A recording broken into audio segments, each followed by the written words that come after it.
Hi, this is Chandler with Mountain Grove Counseling. I'm going to talk some more about EMDR today.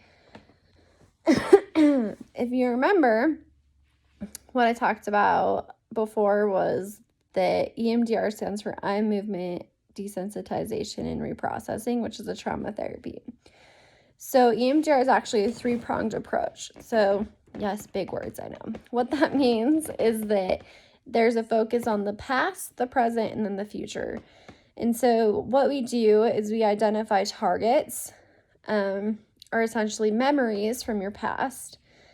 And depending on if you have complex trauma, meaning that you have more than one traumatic event or an ongoing traumatic event, for example, growing up in domestic violence or abuse, something like that happens more than once, that's a complex trauma. Or if you have multiple traumas versus a single trauma. So once you've identified what those targets and those memories are for you, you'll go through them and you not only desensitize to the memory and so that it's no longer disturbing emotionally to you, you'll also work on identifying a negative cognition and then you install a positive cognition instead. So an example of this would be I have a negative cognition that I'm unworthy. And so while I go through the desensitization, we're working on not only desensitizing the memory, but also we're desensitizing the negative cognition. And then we're installing a positive one. So instead of I'm unworthy, I have worth. And these can look really different for a lot of people. This is just an example. And so as you're installing this, it's going to become more and more believable to you because of the BLS, or the bilateral stimulation, which I'll talk more about in another video.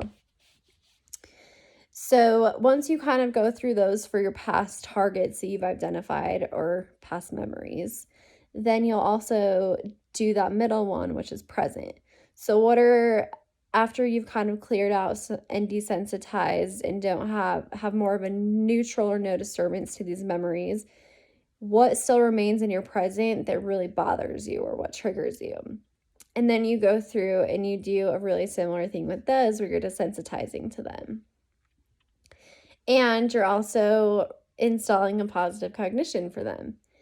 And then, this is actually one of my favorite parts of EMDR, I think it's really cool, is there's this part where we do future installations. And so you think about a similar situation that might include this same trigger in the future, and then you actually go through and install and think about how could I react to this differently.